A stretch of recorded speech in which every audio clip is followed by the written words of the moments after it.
This is UMAR AHMED for IFL TV in association with MCK Global. I'm in Sheffield for Kell Brook Fight Week, and I'm with Chris Lloyd. Chris, do you want to just introduce yourself?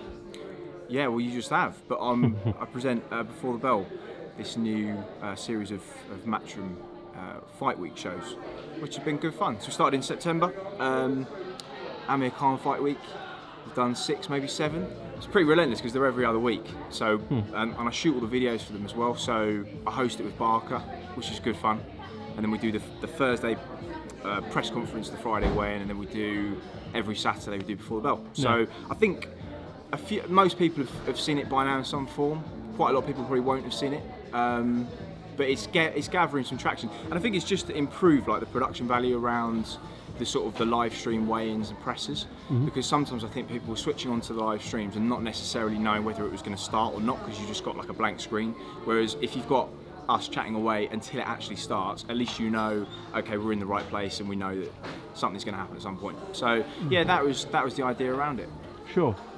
Before we come on to sort of talking about what you're doing with Matchroom in more depth, I know you worked with the Sowlands before. Yeah, just talk to me about that a little bit. Yeah, I was commentating. So Andy Clark, who's obviously the Sky Sports undercard commentator, he was doing the Sowlands stuff before he was contracted for Sky, and I was doing stuff like the World Series boxing for BT Sport and BoxNation, and quite a lot of. I started doing white collar boxing early in the day on like YouTube and stuff like that. And Andy and I just knew each other through just boxing as it is, and when his kind of role moved exclusively to Sky, he put me forward for the Sowlands gig. So I started doing all of their live streams over in sort of Germany and Norway, Finland, Sweden, which is a good experience because it's small audiences and it's a lot of German fighters and essentially the equivalent of their next gen batch of fighters, I guess. But yeah, I've been flying a lot back and forth most other weekends when I'm not doing this to commentate on their fights. Okay, so you're still involved with that? Yeah, less so at the moment because they're doing less world feeds, and also I'm doing a lot of stuff here. Cool. So it's just time, and boxing's every weekend, isn't it? So I'm almost 7 days a week at the moment. So I haven't really had a lot of time to get over there. But yeah, on the odd chance, these days, on the odd chance that a fight weekend comes up, I'll go and do one for them. It's good fun. Okay. And did Matchroom approach you then? How did that all come about? So I've been doing their promos for about 18 months. I didn't know that. Yeah, so I shoot and edit all the Matchroom promos that you see. Right, okay. Yes, I'm normally behind the camera, so I'm not really that used to this kind of stuff. I've done a little bit of broadcasting. I was presented at the boxing at the Olympics in 2012.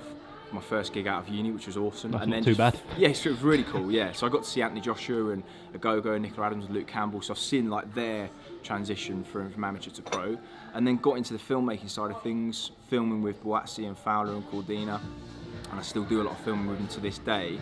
And it just then happened, I think, they wanted to do this new show, they knew I'd done a bit of broadcast, I was already kind of doing a lot of stuff with Matchroom, and they just said, look, would you be comfortable on screen, would you want to present?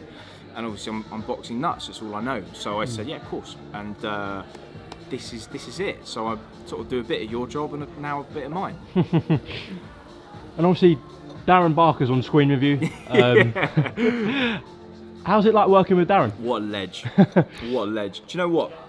We met, strangely enough, because the Matchroom 30-year promo that sometimes gets played in the arena before the fights. Yeah. When I was putting that together, I had to obviously pick highlights from each fighter's career, and you've only got 4 or 5 seconds to tell the story of their career. It's quite difficult, especially for some of these fighters.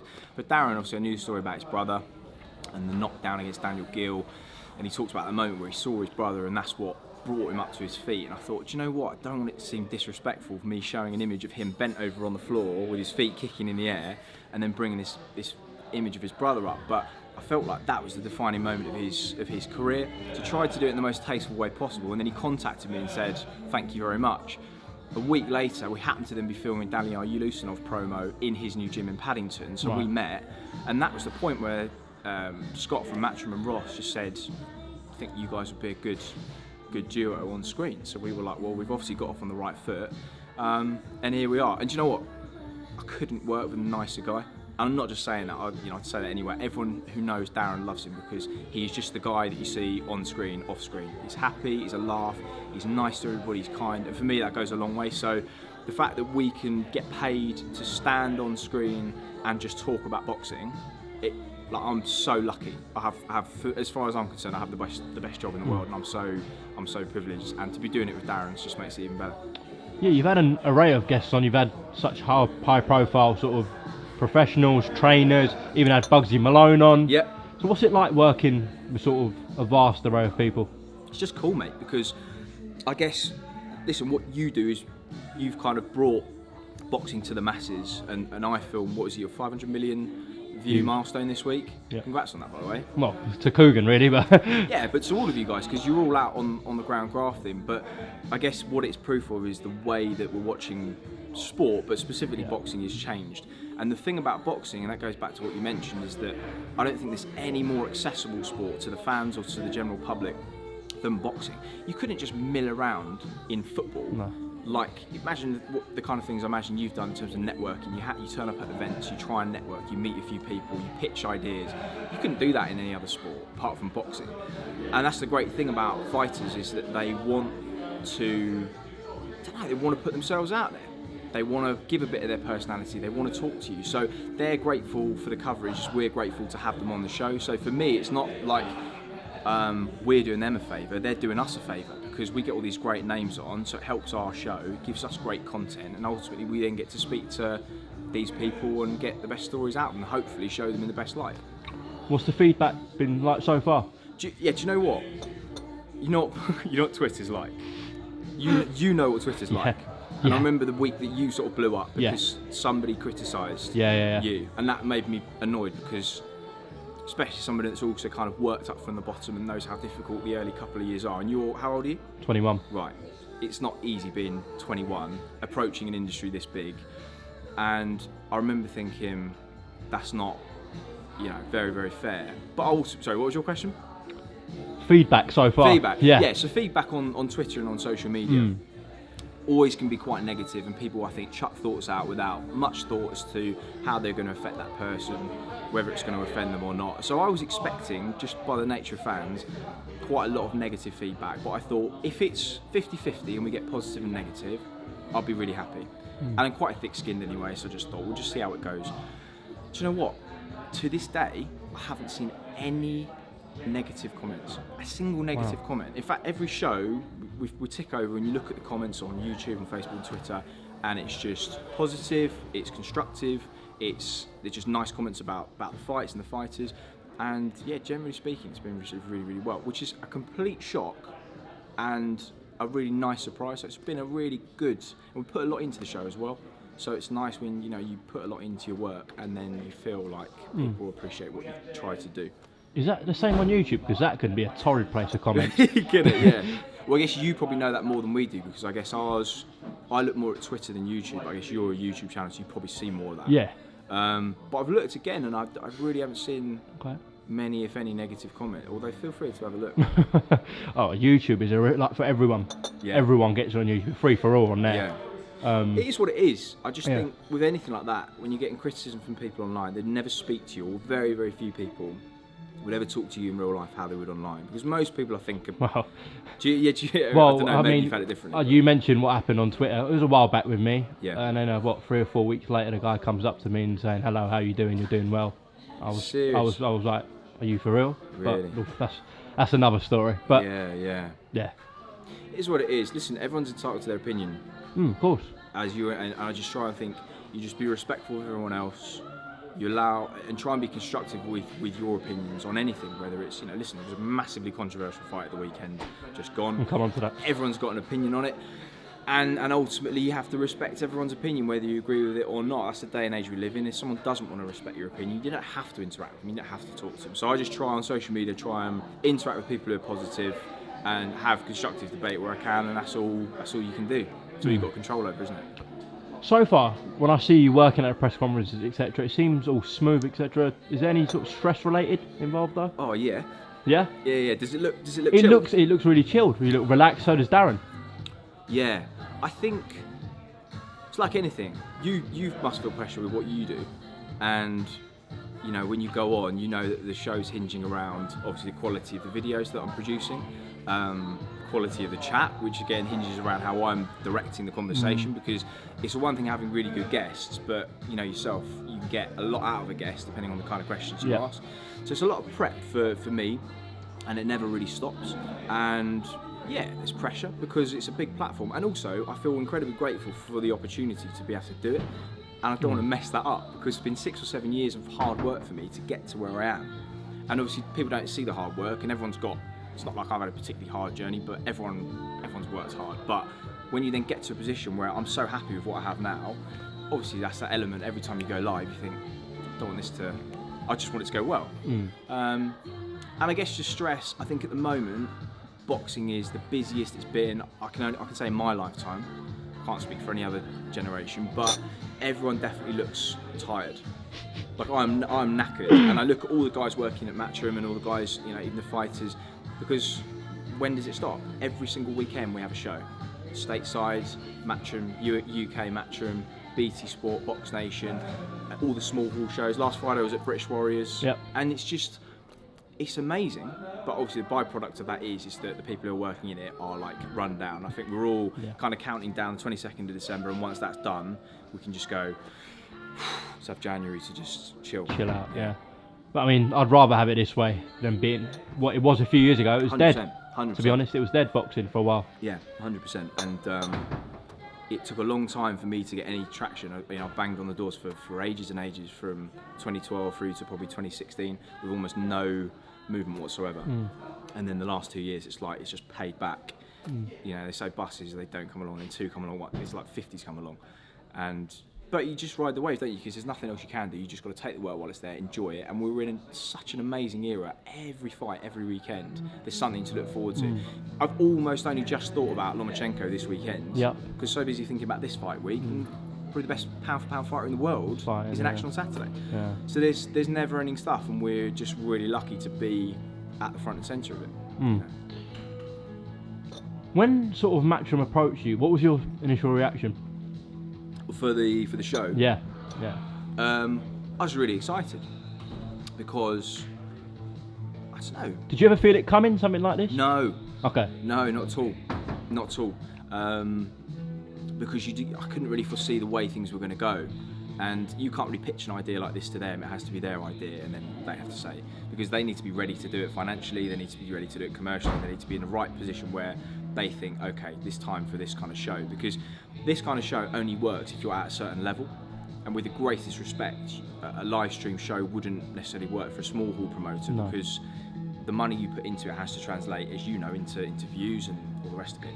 And so Matchroom are at that level now, because they're expanding so much, I guess off the back of the DAZN deal and moving into Italy, and there'll be more countries in the next 12 months.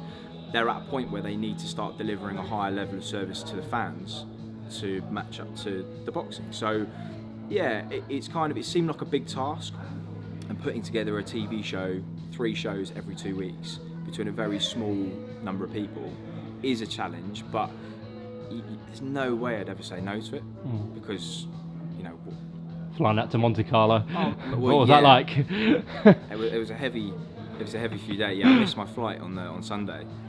Because we had a couple of beers afterwards. Couple? Yeah, a couple of beers and maybe a Jaeger bomb. Barker's an influence, mate. He's really? Yeah. Terrible. No, I'm only joking. I don't know about that. Martin has come back though. Yeah, what do you make of that? What's he said about it? Do you know what? All it was? We were joking about it and saying, looking at some of the people, because Oliver McCall fought on Friday night at 53 years of age. And weirdly, he was the first fighter I ever watched. First fight I ever watched as an 8-year-old was Frank Bruno, when he beat McCall for the WBC title. So McCall fought, and we were joking, saying, look at all these guys fighting at 40, 41. Darren's 36, and Darren eats quite well. So you look at him now, and he looks like he could still be. He's only a stone over fight weight. And he was going, I'd only do it for Martinez and all the rest of it. And then he just got a DM from Martinez, who'd seen an interview, and he just thought that. But I think, to be honest with you, I'm not sure Eddie's that keen, and I don't think, unless there was real demand for it, Darren doesn't need to, and he's happily retired. He's got a great family. His daughter Poppy's like 12 weeks old, beautiful little girl, and he's set. Listen, he's doing this. We're having a great time. Tell you what, that'd be great for the show though if you did it, wouldn't it?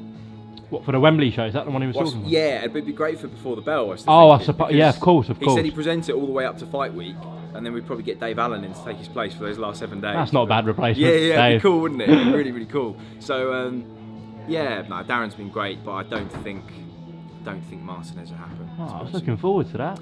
Yeah, I sort of would be as well. I don't know. It's difficult. He's only 36. How old is Martinez? 43. And he's had quite a few injury problems. No wonder Darren was calling him out. Yeah. Ideal time. Absolutely ideal time. Yeah. All right. Well, it's good sort of getting an insight what you've been doing over the. When's it? September? Said you started. Started at the Khan fight. Yeah. So Yeah. we're doing every UK fight week. So if the fans haven't seen it yet, like I said, we present the live streams, we do the weigh-ins, and then our flagship show, which is the main thing where we have all the guests. We have quite a cool tactics section as well. So it's usually 1 o'clock on Saturday afternoon on Twitter, Facebook, and YouTube for Matchroom. But they can watch it. It gets recorded and then it gets put out online anyway. So even if they miss it live, they can watch it again. That's good. But I like to think it's good. We try and make it informative. There's bits for the hardcore fans. We talk proper boxing, and there's bits where we try and make it a little bit more general for the everyman. So there will be hardcore fans watching some bits and thinking, I know this. That's fine, because that's not for them. But then we have certain bits that we gear towards people that really, really know their stuff. So hopefully we cater for everybody. I hope people like it. I hope people like it. I know, I've been enjoying it. I watched the Usyk Bellew one, was brilliant, I thought. Thank you. And you were talking about the sort of punch that analysis. It actually came true. You was talking about sort of the way Usyk doesn't throw too many at the start, tires you mentally, and then gets you late, which Bellew found out, to be honest. And the little dips in round 7 and 8, when Usyk tends to go, his work rate tends to increase 7 and 8, Bellew just tends to have a dip. The data, that's the thing about data, is it's not used in boxing. They use it so much in football, they use it so much in tennis, but in boxing, for some reason, there's just not big data. Well, you've got CompuBox, but that's about it, really, haven't you? Yeah, CompuBox, but the thing with CompuBox, because it's live, it's so flawed and such a wide margin for error, whereas what we do with these data, we have a guy in America, and it's called The Intelligent Boxer, so you can follow them on Instagram, Facebook, Twitter, but they're brilliant. They crunch the data in sort of a quarter speed, so there's a very, very low margin for error, and what you then get is some really interesting stats, and the way the data is interpreted just gives you a totally different view on the fight. And listen, there are plenty of experts out there that know what they're watching, but numbers just don't lie, and you can see trends over the last 5, 6, 7 fights that you just can't spot with the naked eye. So very grateful to have them on board as well, and if that's something that interests people, even if you just watch those 7 or 8 minutes of the show, it's really, really worth it. Okay, this leads me on to the last bit really well, actually. Wilder Fury, a lot of controversy obviously over the 115-11 score and the 113 score. I did an interview with Johnny Nelson, and now you're talking about data, etc. He said when a judge makes such a bad sort of error like that, where everyone's onto him, he should be held publicly accountable, and he should go through the fight and explain on camera where he got them first 6 rounds for Wilder. What do you think could be done about that, though? We've seen it in Canelo Golovkin, we've seen it in Bradley Pacquiao, it keeps happening throughout history. What can be done? Don't know. Is Johnny onto something there? It's like having a yellow card and a red card in football, isn't it? You know, I don't know whether you can enforce that. I don't know how we even go about enforcing something like that. I know what you're saying. It does boggle the mind. I mean, I always think of CJ Ross thinking that Mayweather Canelo was a draw, and you just kind of go, well, these are people who know what they're watching. Supposedly, they've done training on this. They should know how to judge a fight better than we do. So technically, maybe we're the ones seeing things wrong. But fundamentally, fans know what they're watching, and you've only got to. The great thing about this day and age is you can gauge an instant public reaction on social media in a way you couldn't in the eras of Sugar Ray Robinson or even Roy Jones or even Ricky Hatton. It's such a recent thing that we've been able to do, is gauge an instant public reaction from almost everyone out there that's watching a fight. And 99% of people just can't be wrong. I mean, how many people could you name? George Foreman, Claressa Shields, that thought Deontay Wilder won. Obviously Shelley and Wilder themselves. Right, of course. Yeah, and, which is fine. And that judge, 5 people? Yeah, 6 people. And then just hundreds and hundreds of thousands of people saying you're out of your mind. Well, even the 113 by the Brit. I mean, I don't know. I still don't know how you see that. Yeah. Still don't know how you see that. No. And I think a lot of people would agree. But so I don't know is in answer. I would love to give you a brilliant answer as to what we could do. I don't know that there is an answer, and I don't know how we'd even go about, holding people accountable. Other than, I suppose when there's enough of a public outcry, somebody ends up not working again in a show of faith, but then the next person comes along and it happens to. And look, I can't really go into the reasons why I think those people act in the way they do, but if you feel as if there's implicit pressure to make a certain decision, and you feel like you're treated really well because you're flown out to a country first class and put in a 5-star hotel, and your family are given tickets gratis for the fight, and there's maybe the implicit kind of mention that full scorecards are not reflecting the right outcome, and they know the right outcome because there's the promoters who are hiring them, then they feel that those privileges might be taken away. And ultimately, these are just people with mortgages to pay, and mouths to feed, and families to take care of, and that's their living. So if somebody started saying to you, okay mate, if you don't angle this interview in a certain way, just remember all the things that we do for you now, those could all be taken away. People are only human, and you don't know the kind of pressures that they are made to feel under, or maybe it's just implicit pressure, maybe nothing's ever said to them. Because I think boxing fans have this real conspiracy theory mindset, like there's some Masonic guild around boxing that everyone gets together and decides what's going to happen before. I can tell you it doesn't happen, and I know people, and I work in the business, it doesn't happen, but I certainly can see how there would be implied pressures for officials, judges and everyone else that, you've got to do the right thing here. Whether that has a bearing on it, or whether that's just speculation, because I don't know that to be a fact. That's the only thing I can see that's influencing these people. But the one thing I will say is that with regards to whatever you think about these negotiations with AJ and Wilder, in terms of AJ's position not moving on the America-UK thing as to where they're going to have the fight, he's been completely vindicated on that, because imagine the uproar if he'd gone over there, performed like that, won a clear decision against Deontay Wilder, and then got stitched and lost all the belts, and Wilder now holds all 4 when he shouldn't. That would be awful. And so you can understand why they want to keep things here, and they want to have control over that, and they are the A side. And so if it means digging their heels in to get what they want, maybe what happened at the weekend is a good thing, and it puts them in a very strong position now. Well, I suppose that's why Tyson and Frank Warren want Wilder to come over to the UK for the rematch if it happens.